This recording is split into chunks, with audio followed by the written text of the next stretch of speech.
with the sheriff's office employees and the rest of the county employees. That is your top figure there. What we are proposing is taking the employee dependent coverage down to 50% contribution by the board, and then the employee, individual employee only, will absorb the 3% increase that we saw in our health plans for both the sheriff's office and the board, the rest of the county employees. The total savings is estimated at $142,827.12. Remember, that is an estimated figure that can fluctuate a little bit either way, depending on which plan the employees choose, working the ones that work for the board, the clerk, property appraiser, tax collector, and supervisor election. Those employees will be offered different plans if they want to buy up. The second page that you have in your packet is just the math. Wonderful Tracy worked very late last night and got this put together for us to show the math that shows that savings on the front page. I do have the sheriff's math as well, but this is just the county that you have in your packet, but I can give you the sheriff's to look at as well if you want to see that. Shows all the individual plans where we're currently at, and then the savings and how that was calculated. Finally, the third page that you have in your packet, this is just for board employees. This is another decision that I need you to make. The recommendation of the insurance committee was to go to the compliance plan, which is what allows the board to make these changes in the contribution rate. So what the committee discussed and what we would like for you to do today is allow me to offer 3 plans to the employees. These are the 3 that you're looking at, the yellow, blue, and red, or pink, whatever color that is there. What we would like you to do, the middle plan is where we started with our figures. That's the plan that saw the 3% increase. That's the 3% increase what we worked from to get the numbers. The employee will pay $35 per month for their plan for a $1,000 deductible.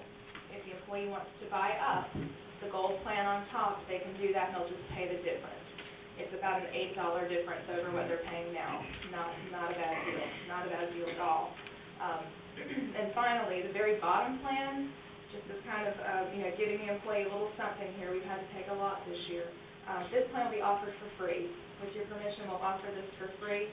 The premium is actually less than what you're paying currently. So it'll be a savings to the board and a savings to the employee. It's a pretty good plan. I was explaining to Mr. Strickland earlier. The deductible is $2,500, but if you're the type of employee, all you do is go to the family doctor because you get a call once a year and you get a prescription once a year, twice a year, you're going to have a pretty good benefit because you're going to pay $35 when you go to that family physician downtown, and when you go to the pharmacy, you're going to have the exact same benefit that anybody else does. It's $10, $30, $50 for your prescriptions with no prescription deductible. It's a pretty good deal. If you have a catastrophe, the most money you're going to pay for covered service is $6,500. So, pretty good deal for free insurance to the employees. The rest of the math that's on here does show the dependent plans, and what we did, again, we started with that middle plan there. The board is going to pay 50% of those premiums for the dependent care plans. That's the blue plan right here. The board's going to pay 50% of those, and how I got the figures on the other 2 plans is the difference, just the difference. The board will always pay what's in that the outer right column.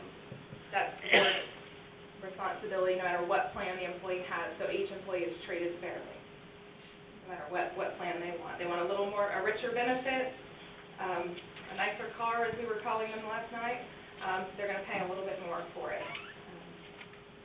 And then the very last page that you have is just the same thing pretty much the same thing you got last week. It's the details, just the details of the plans before the main benefit highlights. Can I answer any questions?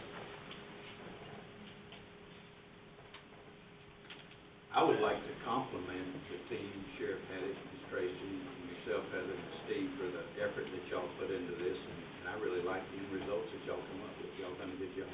Thank you. All right, anybody else?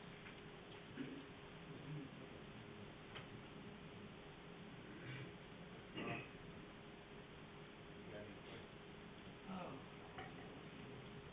Yeah, so there'll be an increase in this in the board wants to, well, it's a maybe. If the board wants to go to a January plan year like we talked about, I will submit for renewals in October and ask Blue Cross to renew again for us in January. And there is a chance we'll see an increase. Our agent feels pretty confident that we can negotiate that back down.